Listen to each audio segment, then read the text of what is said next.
The morning air cut like a blade across Clara Whitmore's knuckles as she knelt beside the frozen creek, her fingers already numb despite the threadbare gloves she wore. And she knew that by the time she finished washing her family's clothes in this merciless cold, her hands would be cracked and bleeding again, just like yesterday and the day before that. She was 22 years old, and her father had died 6 months ago from pneumonia, leaving her alone with her invalid mother and 2 younger sisters in a drafty cabin 3 miles outside Sheridan, Wyoming. The year was 1882, and winter had arrived early and brutal, turning the landscape into a harsh white expanse that seemed to have no end. Clara worked as a seamstress when she could find work, but most days she spent trying to keep her family fed and warm, which meant doing all the washing, cooking, and hauling water herself. Her sisters, at 14 and 16, helped where they could, but Emma had a weak constitution, and Margaret was needed to care for their mother, who had not walked since a riding accident 2 years prior. The creek water was so cold, it felt like fire against Clara's skin as she plunged another shirt into the shallow current, scrubbing it against the flat rock she used as a washing board. Ice had formed along the edges of the creek, and she had to break through it each morning to reach the flowing water beneath. Her breath came out in white clouds, and her fingers moved clumsily, the joints stiff and aching. She had been at this for over an hour, and she still had half the basket to go. She did not hear the horse approaching until it was nearly upon her, the snow muffling the sound of hoofbeats. Clara looked up sharply, her heart jumping with sudden fear. A lone woman doing laundry by a remote creek was vulnerable in ways she tried not to think about too often. But when she saw the rider, some of her tension eased, though wariness remained. The man sat astride a large bay gelding, his broad shoulders covered by a heavy coat, his face shadowed by the brim of a worn Stetson. He reined in his horse a respectful distance away and touched the brim of his hat in greeting. Even from where she knelt, Clara could see that he was young, perhaps only a few years older than herself, with a strong jaw and eyes that were a startling blue even in the gray winter light. "Morning, miss," he said, his voice deep and carrying easily across the cold air. "Name's Preston Merritt. I work for the Triple Bar Ranch about 5 miles east of here." Clara straightened slightly, still kneeling in the snow, her wet hands clutched around the shirt she had been washing. "Good morning, sir. I am Clara Whitmore." Preston dismounted in one fluid motion, and Clara tensed again, but he made no move to come closer. Instead, he stood by his horse, studying the scene before him with an expression she could not quite read. His gaze took in the basket of wet clothes, the chunks of ice floating in the creek, her reddened hands, and the way she was shivering despite her obvious attempts to hide it. "Begging your pardon, Miss Whitmore, but this does not seem like safe work for anyone in this weather," he said quietly. "That water must be near freezing." Clara lifted her chin, pride flaring despite her misery. "It is what must be done, Mr. Merritt. Clothes do not wash themselves, and my family needs clean things to wear." "Yes, madam, I understand that," Preston said, and there was no judgment in his tone, only concern. "But you are going to lose fingers to frostbite if you keep this up. Is there no other place you can do your washing, somewhere warmer?" "If there were, I would be there," Clara said, more sharply than she intended. She took a breath, forcing herself to be civil. This man had done nothing to deserve her temper, which came only from cold and exhaustion and the constant grinding worry that was her life now. "I apologize. That was rude. We have no facilities for washing at our cabin except a single pot over the fire, and it would take all day to heat enough water for this amount of laundry. The creek is faster, even if it is cold." Preston was quiet for a long moment, his blue eyes thoughtful. Then he said something that surprised her. "Where is your cabin, Miss Whitmore?" Clara hesitated, instinct warning her against giving her address to a stranger, but there was something in his steady gaze that seemed trustworthy. Besides, it was not as if their cabin was hard to find. 3 miles north up the wagon road, the small place with the blue door. "I know it," Preston said, nodding slowly. "Used to belong to Walter Whitmore, if I remember right. Good man. I am sorry for your loss." The sympathy in his voice was genuine, and Clara felt her throat tighten unexpectedly. She swallowed hard and looked down at the shirt in her hands. "Thank you, Miss Whitmore. I would like to help you if you would allow it," Preston said after another pause. "I have some skill with carpentry, and I believe I could build you a proper washing room. Somewhere warm and safe where you would not have to freeze yourself half to death just to do your laundry." Clara's head snapped up, her eyes wide with shock. "Sir, I could not possibly accept such a thing. The cost alone would be far beyond what I could ever repay you."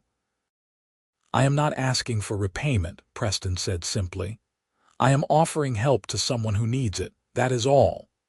"But why?" Clara asked, bewilderment mixing with suspicion. "You do not know me. Why would you do such a thing for a stranger?" Preston was quiet again, and when he spoke, his voice was soft but firm. "Because my mother died when I was 10 years old, and I watched my older sister work herself near to death trying to keep our family together after that. She used to do the washing in a creek just like this one, and her hands were always bleeding and raw.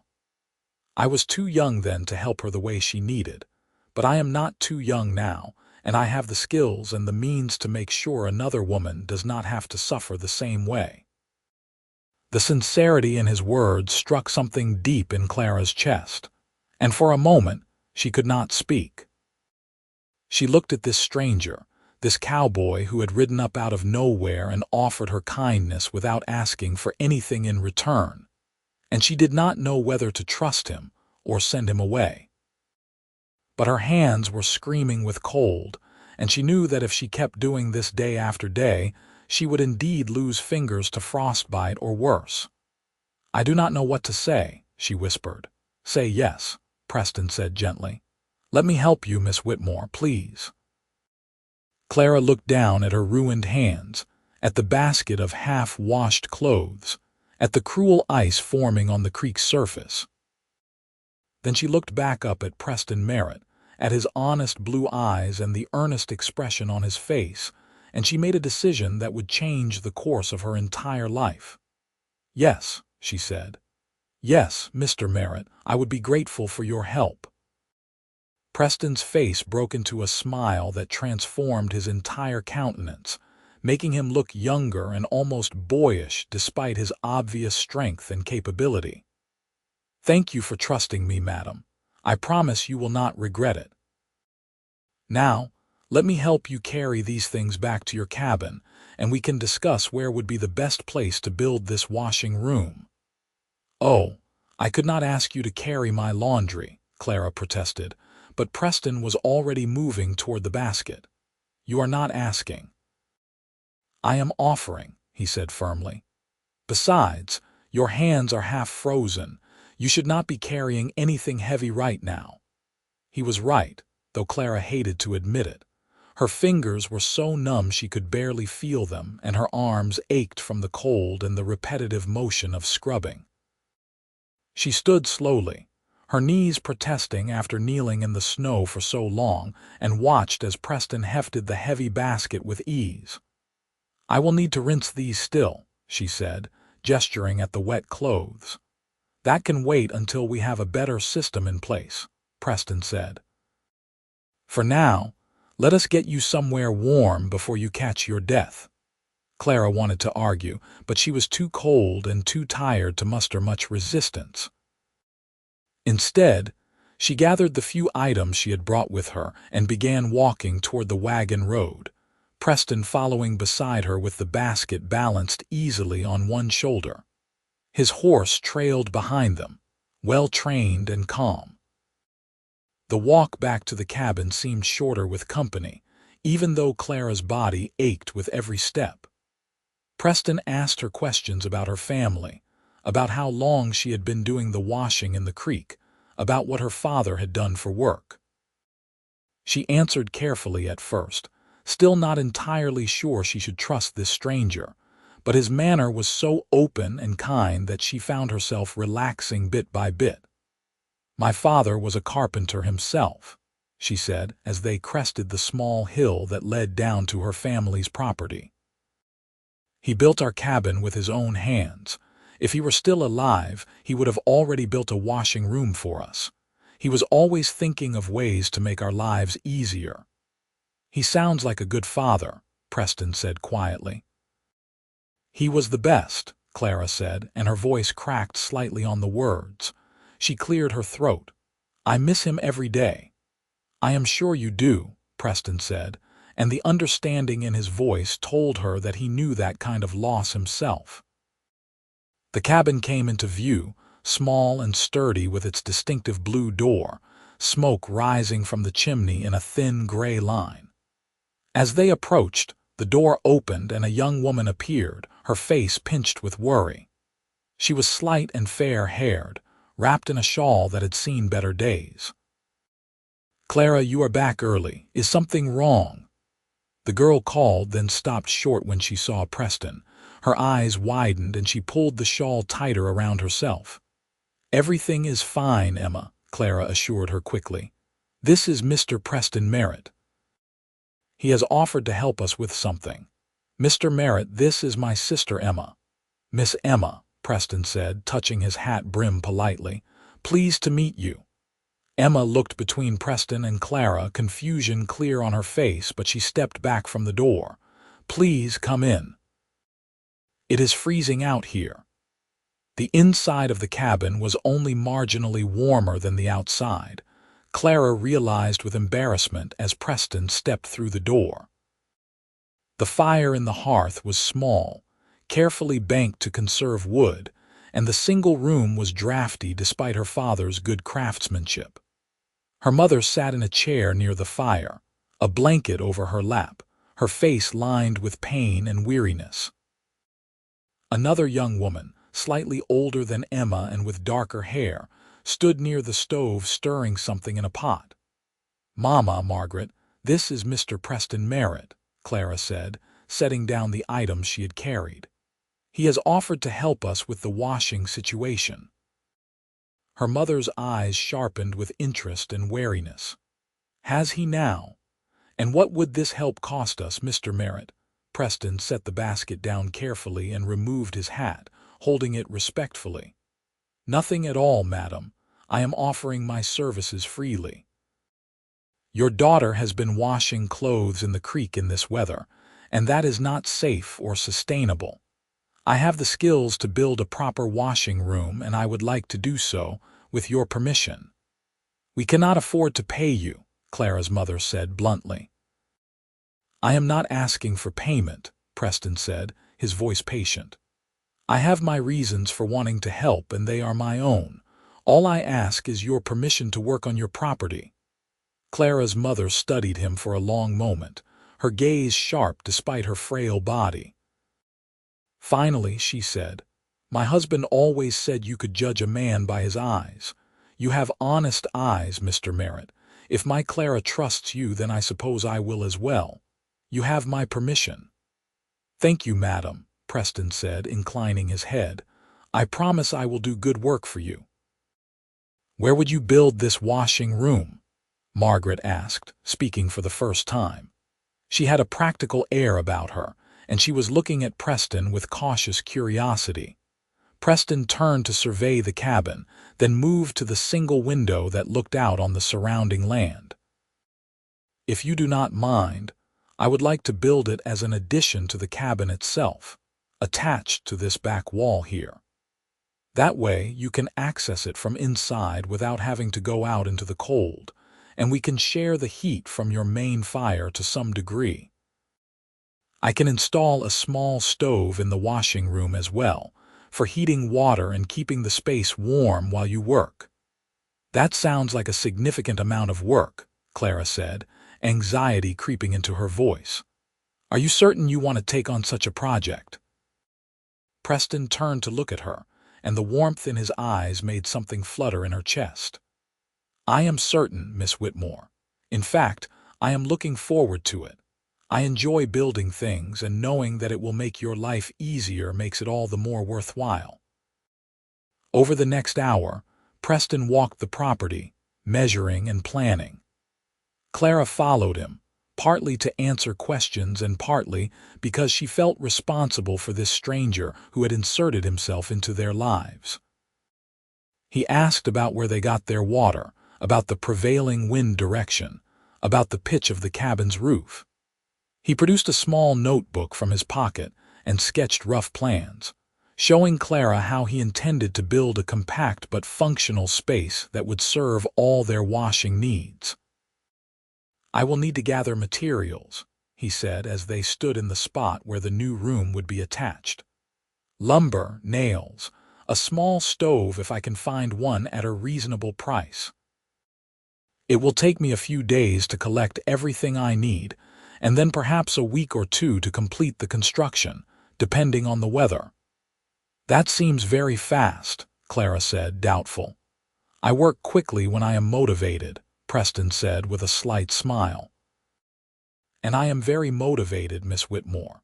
Something in the way he said it made Clara's cheeks warm and she looked away, flustered. "I still feel as though we are taking advantage of your kindness." "You are not," Preston said firmly. "I offered, remember. You did not ask." "There is no advantage being taken. But surely you have your own work to attend to," Clara pressed.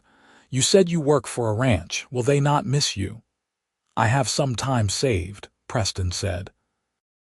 "The boss owes me for extra work I did during the fall roundup, and he said I could take a few weeks whenever I wanted. This seems like the perfect time to use those weeks." Clara wanted to protest further, but the truth was that she desperately needed this help, and Preston seemed absolutely determined to provide it. Instead, she said softly, "Then I will thank you again, Mr. Merritt, and I will do my best to make sure you are fed well while you work." "It is the least I can do." "That is not necessary, but I will not turn down a good meal," Preston said with a grin. "I am a terrible cook myself. I can make coffee and fry bacon, but that is about the extent of my culinary skills." Clara found herself smiling despite her lingering worry and exhaustion. "Then you will eat with us while you work on this project. I insist." "I accept," Preston said, and his eyes were warm and genuine. He left shortly after, promising to return in 2 days with the first load of materials. Clara stood in the doorway watching him ride away, and she felt something unfamiliar stirring in her chest. Hope, perhaps. Or maybe something even more dangerous than that. 2 days later, as promised, Preston returned with a wagon loaded with lumber, his horse tied to the back. Clara heard the wagon before she saw it, and she hurried to the door, wiping her flour-covered hands on her apron. Emma and Margaret crowded behind her, curious and excited in a way Clara had not seen from them in months. "He actually came back," Emma breathed. "Of course he came back," Clara said, though she had to admit that a small part of her had wondered. "He gave his word." Preston climbed down from the wagon and waved at the 3 sisters standing in the doorway. "Morning, ladies. I have brought the first load of supplies. I will need to make another trip tomorrow for the rest, but this should be enough to get started." Clara walked out to meet him, pulling her shawl tight against the cold. "You must have left very early to get here at this hour." "Before dawn," Preston confirmed. "I wanted to make the most of the daylight. Winter days are short." "Come inside first and warm yourself," Clara said. "I have coffee on and breakfast if you are hungry." "That sounds perfect," Preston said gratefully. Inside, Clara poured him a cup of strong coffee and set before him a plate of johnny cakes with molasses, and a few strips of fried salt pork. It was simple fare, but Preston ate with genuine appreciation, complimenting her cooking until Clara felt her cheeks flush with pleasure. After breakfast, Preston began unloading the wagon and taking measurements. Clara tried to help, but he waved her away. "You have your own work to do, Miss Whitmore. Let me handle this." But Clara found it impossible to concentrate on her mending when there was such activity happening right outside her door. She kept getting up to look out the window, watching as Preston marked out the dimensions of the new room and began digging holes for the foundation posts. Margaret eventually joined her at the window, and the two of them watched the cowboy work. "He is very handsome," Margaret observed quietly. "Margaret," Clara said, scandalized. "Well, he is," Margaret said pragmatically. "And he seems kind. Those are not bad qualities in a man." "He is helping us out of charity," Clara said firmly. "Nothing more."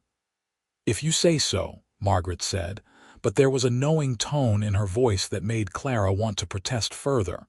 She held her tongue, though, because she was not entirely sure what she would be protesting against. Over the following days, Preston worked steadily on the washing room. He arrived each morning just after dawn and worked until the light began to fail in the late afternoon. Clara made sure he had hot meals and coffee throughout the day, often bringing them out to him rather than making him come inside. She told herself it was simply being considerate, but the truth was that she found herself looking for excuses to talk to him. Preston was easy to talk to, she discovered. He had a dry sense of humor and a way of listening that made her feel heard in a way she had not experienced in a long time.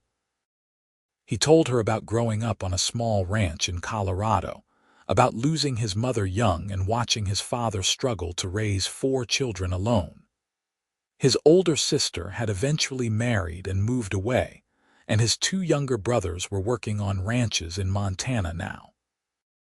Preston himself had been drifting between ranch jobs for the past few years, saving money and learning all he could about cattle and horses and the land. "You have plans to settle somewhere permanently?" Clara asked one afternoon as she brought him a fresh cup of coffee. The walls of the washing room were going up now, the frame taking solid shape. Preston paused in his hammering and accepted the coffee gratefully. "I do, eventually. I would like to have my own place someday. Nothing grand, just a small ranch where I could raise good horses and maybe some cattle. But that takes capital, and I am still working on saving enough." "It sounds like a good dream," Clara said softly. "What about you, Miss Whitmore? What are your dreams?" Preston asked, his blue eyes curious. Clara was quiet for a moment, thinking. "I suppose my dreams are simpler than that. I just want my family to be safe and comfortable. I want my sisters to have the chance to marry well if they choose to marry. I want my mother to be free from pain. I want to not worry every day about whether we will have enough food or firewood to make it through the winter." "Those are not simple dreams," Preston said gently. "Those are the dreams of someone who loves her family very much and carries far too much weight on her shoulders." His words struck close to home, and Clara felt her eyes sting with unexpected tears. She blinked them back quickly. "Someone has to carry the weight. Not alone," Preston said. "Not if there are others willing to help share the load." Clara met his gaze, and something passed between them in that moment, something electric and meaningful that made her heart skip. She looked away first, suddenly flustered. "I should let you get back to work. You will want to finish before dark." "Yes, madam," Preston said, but his voice was soft and warm, and Clara could feel his eyes on her as she walked back to the cabin. That night, as she lay in the bed she shared with her sisters, Clara found herself thinking about Preston Merritt. She thought about his strong hands and his kind eyes, about the way he listened when she talked, and the way he seemed to genuinely care about her family's well-being. She thought about how it felt when he smiled at her, like the sun breaking through winter clouds. She was developing feelings for him, she realized, with a mix of excitement and terror. She was falling for this cowboy who had ridden into her life out of nowhere and offered her the kindness she had not known she desperately needed. The question was, did he feel the same way? Preston finished the basic structure of the washing room within a week, working with a focused efficiency that impressed Clara more each day. The small addition had a sturdy roof, solid walls, and a door that opened into the main cabin just as he had promised. He had even built a raised platform for the washtub and installed shelves for supplies. "I still need to finish the interior, install the stove, and set up the water system," he explained as he showed Clara the progress. "But the structure itself is sound. You can already see how much warmer it will be than washing outside." "It is wonderful," Clara said, and she meant it. The little room was already a vast improvement over the frozen creek. "I cannot believe you built all this in just a week." "I told you I work fast when I am motivated," Preston said with a grin. The next challenge was the stove. Preston had been searching for a small used stove that he could afford, but so far he had had no luck. Clara heard him discussing it with Margaret one morning, frustration evident in his voice. "The new stoves are too expensive, and the used ones I have found are either in terrible condition or already spoken for," he said. "I need something small enough to fit in the washing room but sturdy enough to hold up to constant use." "There might be something at the Hutchison place," Margaret said thoughtfully. "They moved away last month, back east to live with family. I heard they left some things behind that they could not transport. It might be worth riding over to see if they left a stove." "That is a good idea," Preston said. "Where is the Hutchison place?" "About 8 miles west," Margaret said. "Clara knows the way. She used to do sewing work for Mrs. Hutchison." "Would you be willing to show me Miss Whitmore?" Preston asked, turning to Clara. Clara hesitated. Riding out alone with Preston felt like crossing some invisible line, but she could not deny that she knew the way and he did not. "I suppose I could. When would you want to go?" "Tomorrow morning, if the weather holds," Preston said. "We can take my wagon in case we find something worth bringing back." The next morning dawned clear and cold, the sky a brilliant blue unmarred by clouds. Clara dressed in her warmest clothing and told her sisters she would be back by afternoon. Emma gave her a knowing look that Clara chose to ignore.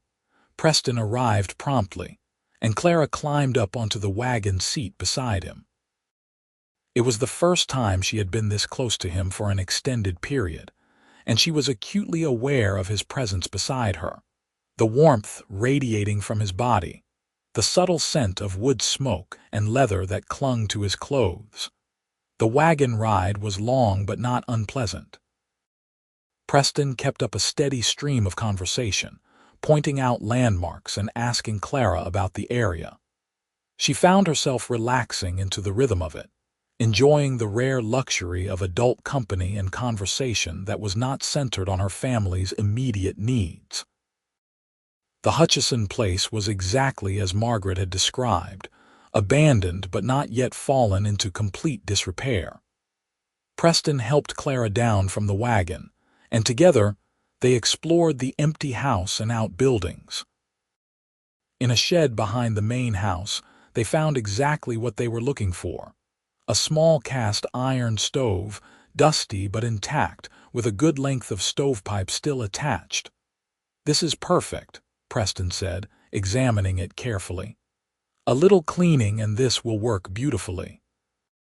Together they maneuvered the stove onto the wagon, struggling with the weight but managing through combined effort and determination. Clara was breathing hard by the time they got it secured, and Preston was grinning. "Good work, Miss Whitmore. You are stronger than you look." "I have been doing hard labor for months now," Clara said wryly. "I suppose I have built up some muscle. On the ride back, Preston was quieter than he had been on the way out. Clara glanced at him occasionally, wondering what he was thinking.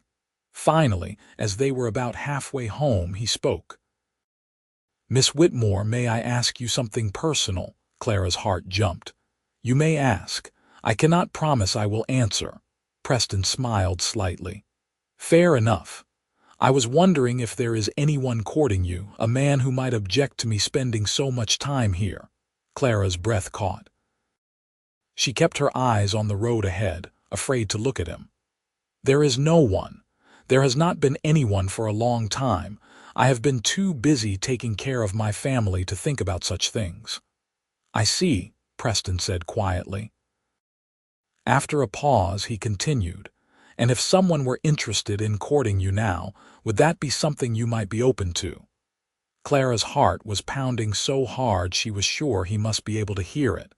"That would depend on who the someone was," she said carefully. "What if that someone was me?" Preston asked, his voice low and sincere. "What if I told you that I have been thinking about you constantly since the day I first saw you at that creek? What if I said that building this washing room has been one of the best experiences of my life, not because of the building itself, but because it means I get to spend time near you every day?" Clara turned to look at him then, and the expression on his face took her breath away. He was looking at her with such open warmth and vulnerability that she felt something crack open in her chest. "I would say that I have been thinking about you too," she whispered. "I would say that you have brought light into a very dark time in my life, and that I look forward to seeing you every morning more than I probably should." Preston's face broke into a brilliant smile. "Then may I have permission to court you properly, Miss Whitmore?" "With the intention of seeing where this connection between us might lead." "Yes," Clara said, her own smile matching his. "Yes, Mr. Merritt, you may." Preston reached over and took her hand, his fingers warm and strong around hers. They rode the rest of the way home like that, hands clasped, both of them grinning like fools despite the cold. The news of their courtship was received with joy by Clara's family. Emma squealed with delight, Margaret smiled knowingly, and even their mother seemed pleased, though she warned Preston that he had better treat her daughter well or answer to her.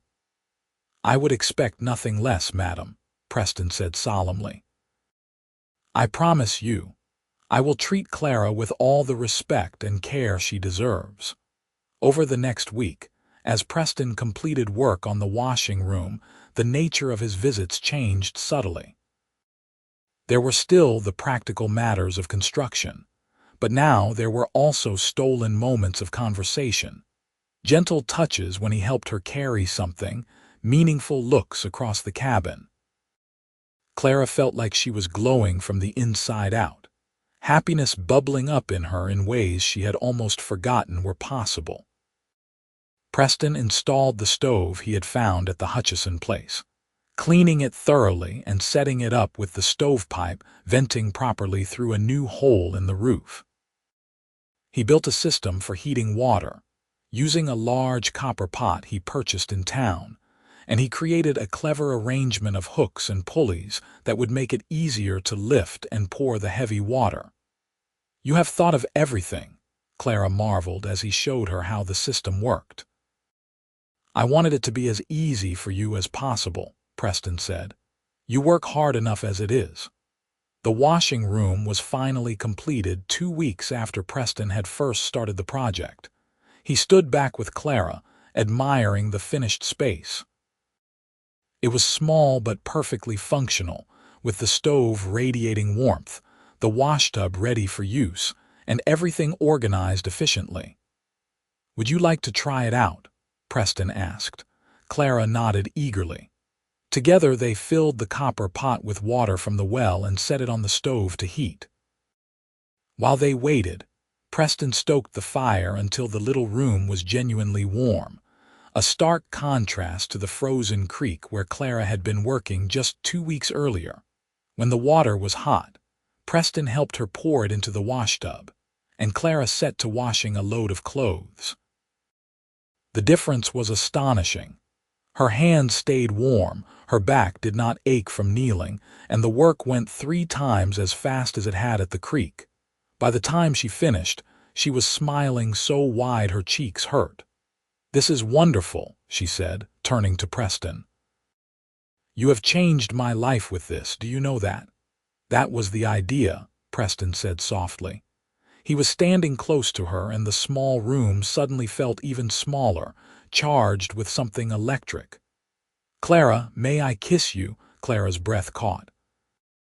They were officially courting now, but they had not yet kissed, and the question sent a thrill through her entire body. "Yes," she whispered. Preston stepped closer and cupped her face gently with one hand.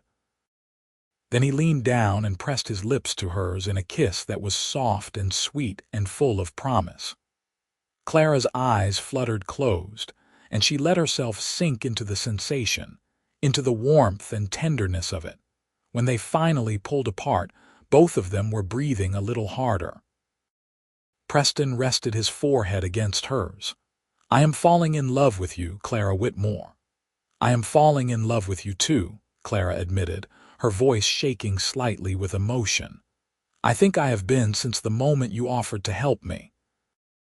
They stayed like that for a long moment, wrapped in each other and the warm little room that Preston had built with his own hands as an act of love, even if neither of them had fully acknowledged it at the time. That evening, Preston stayed for supper as he had been doing regularly. The meal was lively, with Emma chattering about something she had read in an old newspaper, and Margaret teasing Clara gently about her obvious happiness. Their mother watched it all with a small smile, and Clara realized that this was the first time in months that their home had felt truly warm and full of life. After supper, Preston asked if he could speak with Clara outside. She wrapped herself in her shawl and followed him out into the cold evening air. The stars were brilliant overhead, sharp and bright against the black sky. "I need to go back to the Triple Bar Ranch tomorrow," Preston said, taking her hands in his. "I have been away for 2 weeks, and I need to check in with the boss and make sure I still have a job." "Of course," Clara said, trying to hide her disappointment. She had known this was coming, but that did not make it easier. "I will come back," Preston said firmly, "as often as I can. And Clara, I want you to know that I am serious about this about us. I am not courting you as a passing fancy. I am courting you because I want to marry you." Clara's eyes widened. "Preston, we have only known each other for 2 weeks." "I know," Preston said. "And I am not asking you to marry me tomorrow. I am just telling you my intentions so that you know where I stand. I want a future with you, Clara. I want to build a life together. I want to take care of you and your family. I want everything." Clara felt tears prick her eyes, but they were good tears, happy tears. "I want those things too," she said. "But I am worried. What if your feelings change once you are away from here? What if you realize that taking on a woman with so many responsibilities is more than you want to handle?" "That will not happen," Preston said with absolute certainty. "Clara, I have been drifting for years, never feeling like I belonged anywhere or with anyone. But being here with you these past 2 weeks, I have felt more at home than I have since I was a boy.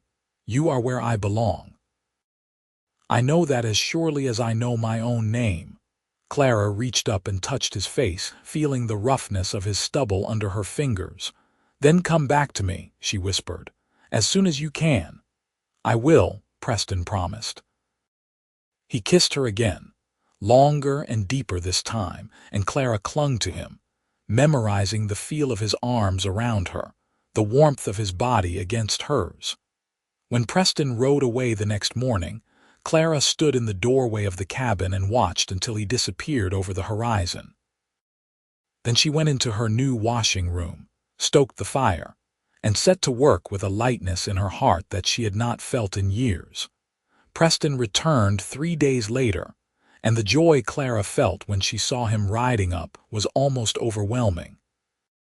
He dismounted and swept her into his arms right there in front of her sisters, spinning her around until she was laughing and breathless.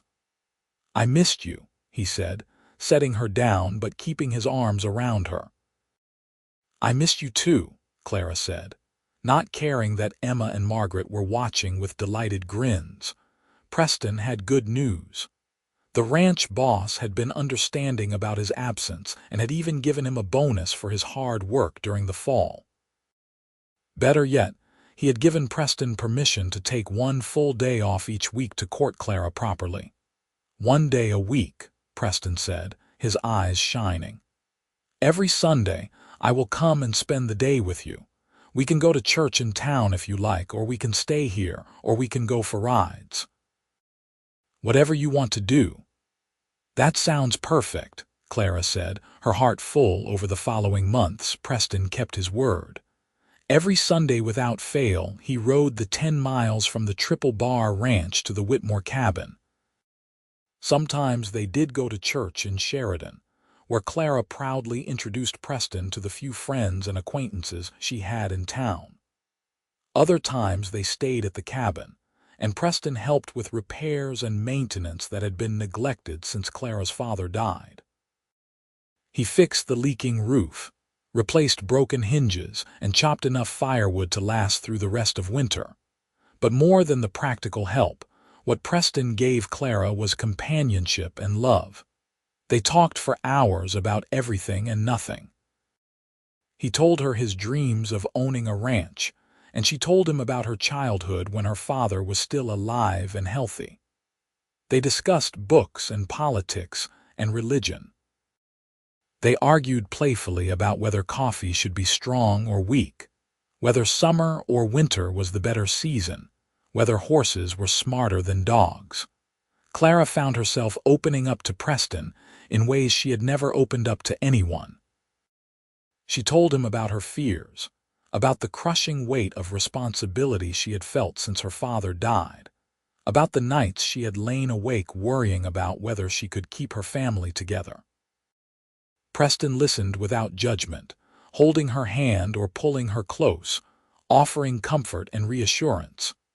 "You are the strongest person I have ever met," he told her one evening as they sat together in the main room of the cabin, the fire crackling softly.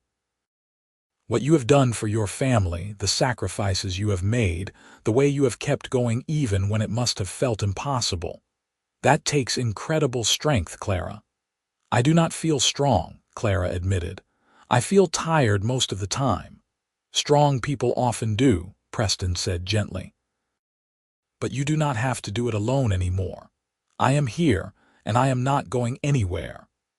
As winter began to soften into early spring, Preston became a regular fixture in the Whitmore household. Emma adored him and followed him around whenever he visited, asking endless questions about ranch life and horses. Margaret treated him like the brother she had never had, teasing him mercilessly but also clearly approving of him. Even Clara's mother, who had been cautious at first, warmed to him completely after he spent an entire afternoon repairing her chair so that it no longer hurt her back. "You have found a good man," her mother told Clara one night after Preston had left. "Do not let him slip away." "I do not intend to," Clara said, smiling. In April, when the snow had finally melted and the world was beginning to turn green again, Preston asked Clara to go for a ride with him. They rode out to a high meadow overlooking the valley, where wildflowers were just beginning to bloom, and the air smelled of new growth and possibility. Preston helped Clara down from her horse, and they walked together through the meadow, hand in hand. Finally, he stopped and turned to face her, his expression serious but his eyes warm. "Clara, I told you when we first started courting that I wanted to marry you. That has not changed. If anything, I am more certain now than I was then. These past few months with you have been the happiest of my life. I love you more than I thought it was possible to love another person. And so I am asking you now, officially and properly. Will you marry me? Clara felt tears stream down her face, but she was smiling so wide it almost hurt. Yes, she said, her voice choked with emotion. Yes, Preston, I will marry you. I love you so much. Preston let out a whoop of joy and picked her up, spinning her around just like he had that day he came back from the ranch. When he set her down, he kissed her with such passion and tenderness that Clara felt her knees go weak.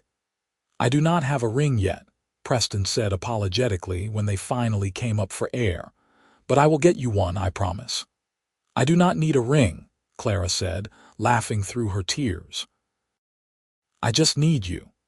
They were married in June of 1882 in the small church in Sheridan. Clara wore a dress she had made herself from fabric that Preston had bought for her in town, pale blue with white lace at the collar and cuffs.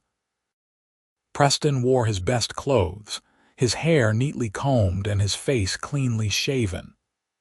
Emma and Margaret served as witnesses, and several people from the church attended to celebrate with them. After the ceremony, there was a small reception at the cabin, with food and drink that the community had generously contributed. Clara had never felt so happy or so loved. She looked around at her family, at the friends who had come to celebrate, and at her new husband standing beside her, and she thought about how much her life had changed since that cold morning when she had been washing clothes in the frozen creek. Preston had saved her in more ways than just building her a washing room.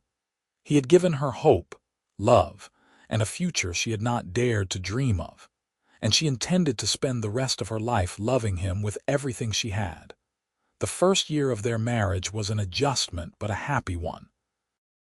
Preston moved into the Whitmore cabin, and suddenly the small space that had felt so empty and cold after Clara's father died was full of warmth and life again. Preston continued working at the Triple Bar Ranch, but he also began seriously saving money for the ranch of his own that he dreamed of. Clara continued her sewing work and took on additional projects now that she had help with the household chores. Between her income and Preston's wages, the family was more financially stable than they had been since her father's death. They were able to buy better food, warmer clothes, and even a few small luxuries that had been impossible before. Emma and Margaret blossomed with Preston in the house. Emma, who had always been shy and withdrawn, began to come out of her shell, laughing more and gaining confidence. Margaret, who had been shouldering so much responsibility alongside Clara, was able to relax and be young again. Both girls clearly adored Preston, and he treated them with the same care and attention he gave Clara. Clara's mother's health improved as well, now that she had proper food and warmth and was no longer constantly worried about their survival. Preston built her a new, more comfortable chair and made sure the fire was always well stocked. He sat with her in the evening sometimes, playing cards or reading to her, and she often said that he was the son she had never had. In the spring of 1883, Clara discovered she was pregnant. She told Preston one evening after supper, and the look of pure joy on his face was something she knew she would remember for the rest of her life. "We are going to have a baby," he said wonderingly, placing his hand gently on her still flat stomach. "Clara, we are going to be parents." "Are you happy?" Clara asked, though she could see the answer plainly on his face. "Happy does not even begin to cover it," Preston said, pulling her into his arms. "I am ecstatic. I am terrified. I am the luckiest man in the world." The pregnancy progressed smoothly, and Clara continued working as long as she was able. Preston became almost comically protective, trying to prevent her from doing anything remotely strenuous, which Clara found both endearing and frustrating. "I am pregnant, not made of glass," she told him one day when he tried to stop her from carrying a basket of laundry. I know, Preston said. "I just want to make sure you and the baby are safe. "We are safe," Clara assured him, kissing his cheek, "but I appreciate your concern." In October of 1883, Clara went into labor. It was a long and difficult birth, lasting nearly 20 hours, and there were moments when Preston was genuinely frightened that he might lose her. But Clara was strong, and with Margaret and a midwife from town assisting, she finally delivered a healthy baby boy. Preston held his son for the first time with tears streaming down his face. The baby was tiny and perfect, with a shock of dark hair and eyes that would eventually turn the same blue as his father's. "What should we name him?" Clara asked, exhausted but radiant. "I was thinking about your father," Preston said softly. "Would you want to name him Walter after him?" Clara felt her own tears start. "Walter Preston Merritt. I love it." Little Walter was a good baby, healthy and relatively calm. Preston was a devoted father from the first moment, changing diapers and walking the floor with the baby when he cried in the night. Clara watched her husband with their son, and felt her love for him deepen in ways she had not known were possible. The addition of a baby to the household was an adjustment, but everyone pitched in to help. Emma was fascinated by her nephew and spent hours playing with him and singing to him. Margaret was practical and helpful, taking over many of the household tasks so that Clara could focus on the baby. And Clara's mother, despite her physical limitations, offered advice and wisdom from her years of raising her own children. In the spring of 1884, Preston came home one day with news that would change everything. He found Clara in the washing room, the very room he had built for her more than 2 years ago, and his face was alive with excitement. "I did it," he said, picking her up and spinning her despite her protests about the wet laundry. "Clara, I did it. I have enough money saved and the bank has agreed to give me a loan. I am buying us a ranch," Clara gasped. "Preston, are you serious?" "Completely serious," Preston said, setting her down but keeping his hands on her waist. "It is not huge, only about 300 acres, but it has good water, decent grazing, and a house that needs some work but is structurally sound. It is about 15 miles south of here, closer to town than this cabin. We can move our whole family there, Clara. Your mother, your sisters, everyone." "When?" Clara asked, her mind racing. "The deal closes in 3 weeks," Preston said. "We can start moving right away after that." The next 3 weeks were a whirlwind of activity. Preston, with help from some of the men from the Triple Bar Ranch, began making basic repairs to the ranch house. Clara and her sisters packed up the cabin, sorting through their possessions and deciding what to take and what to leave behind. There was some sadness in leaving the cabin that Clara's father had built, but there was also excitement about this new chapter. They would have more space, more land, more opportunity.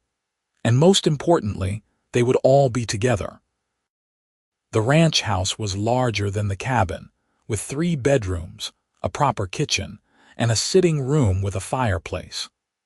Preston had already started making improvements, fixing the roof and replacing broken windows. There was even a small barn and a few outbuildings that would need work but had good bones. "What are you going to call it?" Emma asked as they stood looking at the property on moving day. Preston looked at Clara, his eyes warm. "I thought we could call it the Whitmore Ranch after Clara's father. He was a good man, and this family would not exist without him. It seems right to honor his memory." Clara felt tears prick her eyes. "He would have loved that, and he would have loved you, Preston." The first year at the Whitmore Ranch was hard work but deeply satisfying. Preston bought a small herd of cattle and began building up the ranch operations. Clara set up a proper sewing room and took on more clients now that she was closer to town. Margaret and Emma helped with both the ranch work and the household tasks, and everyone contributed to making the ranch a success. Clara's mother had her own room for the first time in years. a sunny space on the ground floor where she could sit by the window and watch the activity of the ranch. Her health continued to improve with the better living conditions, and while she would never walk again, she was able to use a wheeled chair that Preston built for her to move around the house more easily. Little Walter grew into a cheerful, active toddler who loved following his father around the ranch. Preston was patient and loving with him, teaching him about horses and cattle and the land. Clara would often look out the window and see the two of them together, Preston talking and Walter listening intently even though he could barely understand the words yet, and her heart would swell with love. In the summer of 1885, Clara became pregnant again. This time the pregnancy was easier, perhaps because she was less stressed and better nourished than she had been the first time. In February of 1886, she gave birth to a daughter they named Rose, after Preston's mother. Rose was tiny and perfect, with Clara's dark hair and a delicate face that reminded Preston achingly of his late mother. He was even more smitten with this baby than he had been with Walter, if that was possible, and Clara often teased him about being wrapped around their daughter's little finger.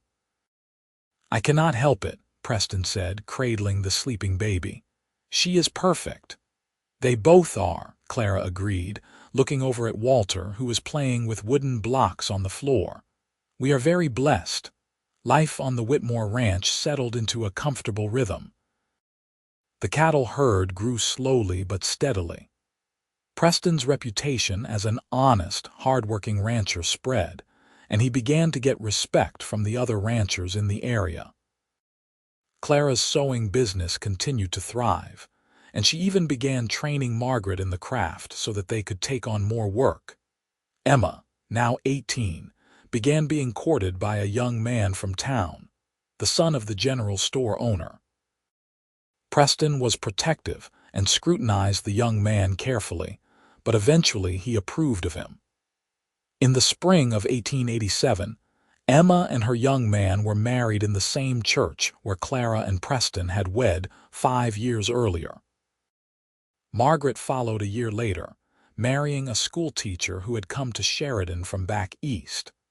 Both young women moved to homes in town with their husbands, but they visited the ranch often, and the family remained close. Clara's mother lived to see both of her younger daughters married and happy. She passed away peacefully in her sleep in the winter of 1889, with Clara holding her hand. It was sad, but there was also peace in knowing that she had lived to see her family secure and thriving again after the dark years following her husband's death. Preston and Clara continued to build their ranch and their family. In 1888, they had another son, whom they named Thomas. In 1891, they had twin girls, Charlotte and Grace. The ranch house, which had seemed so spacious when they first moved in, was now full of life and noise and love. Preston expanded the ranch gradually, buying adjacent land when it became available and building up both the cattle herd and a string of quality horses.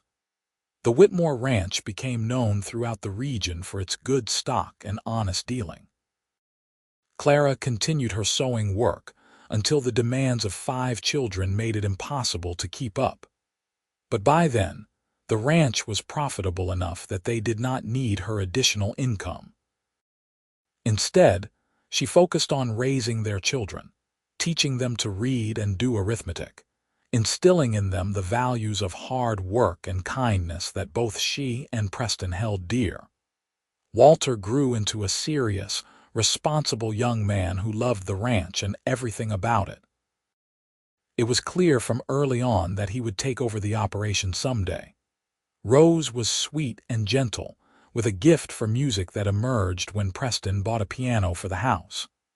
Thomas was adventurous and curious, always getting into mischief, but with such charm that it was hard to stay mad at him. Charlotte and Grace were inseparable, finishing each other's sentences and getting into trouble together in the way only twins can, On their 10th wedding anniversary in 1892, Preston took Clara up to the meadow where he had proposed to her a decade earlier. The children were being watched by Emma for the afternoon, and it was just the two of them for the first time in what felt like ages. They spread a blanket on the grass and sat together, looking out over the valley. Clara leaned against Preston's shoulder, feeling utterly content. "Do you remember when we first met?" Preston asked, his arm around her. "Of course I do," Clara said. "I was washing clothes in a frozen creek, half dead from cold and exhaustion, and you rode up like some kind of miracle and offered to build me a washing room." "I think I fell in love with you that very first day," Preston said softly. "You looked so strong and determined, even though I could see you were suffering. I knew right then that you were someone special." "I thought you were crazy," Clara admitted with a laugh. "A stranger offering to build something for free. It seemed too good to be true." "But you said yes anyway," Preston said. "Best decision I ever made," Clara said, tilting her face up to kiss him. "You changed my life that day, Preston. You saved me." "We saved each other," Preston corrected gently. "I was drifting before I met you, Clara. I had no purpose, no real home. You gave me all of that. You gave me love and family and a reason to build something permanent. Everything I have, everything I am, I owe to you." Clara felt tears prick her eyes. Even after 10 years of marriage, Preston still had the ability to make her feel cherished and loved in ways that took her breath away. "I love you so much," she whispered. "I love you too," Preston said. "More than words can express." They sat there together for a long time, watching the clouds drift across the sky and feeling the warmth of the sun on their faces. They talked about their children, about plans for the ranch, about their hopes and dreams for the future. And through it all, they held each other, grateful for the life they had built together. As the years continued to pass, the Whitmore ranch thrived. Walter took on more responsibilities as he grew older, learning everything his father could teach him about ranching. Rose found a young man in town who shared her love of music, and they married when she was 19. Thomas eventually decided he wanted to see more of the world and went off to work on ranches in other territories, promising to return someday. Charlotte and Grace stayed close to home, helping their mother and learning to run a household. Preston and Clara grew older together, their hair turning gray, their faces gaining lines, but their love never diminishing. If anything, it grew deeper and richer with each passing year, tempered by shared experiences and weathered challenges. In 1902, they celebrated their 20th wedding anniversary. By then, Walter was married with children of his own, living in a house that Preston had helped him build on the far side of the ranch property. Rose had 3 children and lived in town with her husband. Thomas had returned from his travels and was working as foreman on a large ranch in Montana, visiting twice a year. Charlotte had married a neighboring rancher's son, and Grace was engaged to a banker from Sheridan. The ranch house that had once been full of the noise of their young children was quieter now, but it was often filled with grandchildren who visited. Preston loved being a grandfather, and he doted on his grandchildren the same way he had doted on his own children. One evening, as Preston and Clara sat together on the porch watching the sunset, Clara thought back to that frozen creek where her life had seemed so bleak and hopeless. She thought about the young cowboy who had ridden up and offered her kindness without expecting anything in return. She thought about the washing room he had built, the small act of service that had been the foundation for everything that came after. "What are you thinking about?" Preston asked, noticing her faraway expression. "I am thinking about how washing clothes in a frozen creek led to all of this," Clara said, gesturing at the ranch spread out before them. "How one act of kindness changed the entire course of my life." Preston took her hand, his fingers still strong despite his age. "It was not just kindness," he said. "It was love. I just did not fully realize it at the time." "Love at first sight," Clara teased gently. "Something like that," Preston said with a smile. "Or maybe love at first sight of you kneeling in the snow, so determined and strong despite everything working against you. I saw your strength that day, Clara, and I wanted to be part of your life. I wanted to make your burdens lighter. And then I got to know you, and that initial attraction turned into the deepest love I have ever known." "You did make my burdens lighter," Clara said softly. "You made everything better. You gave me a life I never dreamed I could have. You gave me love and security and a family that is strong and healthy and happy. You gave me everything, Preston." "We gave each other everything," Preston said, just as he had said so many times over the years. "We built this life together, Clara, every moment of it." As the sun dipped below the horizon, painting the sky in shades of orange and pink, Preston and Clara sat together on the porch of their home, hands clasped, hearts full. Behind them, the house that had sheltered their family for 2 decades stood solid and warm. Around them, the ranch they had built together stretched out in all directions, a testament to their hard work and determination. And somewhere in the back of the house, in a small room that was rarely used anymore, stood the washing room that had started it all. The stove was cold now, the washtub dusty, but the room remained as a reminder of where their love story had begun. It had been a simple act, really. A cowboy building a washing room for a woman who needed help, but it had been enough. It had been the spark that ignited a lifetime of love, the foundation upon which an entire family had been built. As darkness fell, and the stars began to appear overhead, Preston and Clara went inside together, closing the door on another day in their long, happy life together. Tomorrow would bring new challenges and new joys, but they would face them as they had faced everything for the past 20 years. Together, with love, and with the absolute certainty that they had found in each other something rare and precious and worth more than all the gold in the world. Their children and grandchildren would carry on their legacy, would tell the story of how a cowboy had fallen in love with a woman washing clothes in a frozen creek and had built her a warm room as an act of love. It would become family legend, passed down through generations, a reminder that sometimes the greatest love stories begin with the simplest acts of kindness. Preston and Clara Merritt lived long, healthy lives, surrounded by the family they had created and the land they had tended. They faced hardships, as all lives have hardships, but they faced them together. They celebrated triumphs, as all lives have triumphs, and they celebrated them together. And through it all, they loved each other with a steadiness and depth that never wavered. When Preston died in 1918 at the age of 62, it was peacefully, in his sleep, with Clara holding his hand just as she had held his hand through all the years of their marriage. Clara mourned him deeply, but she also celebrated the incredible life they had shared, the love that had sustained them both through 3.5 decades together.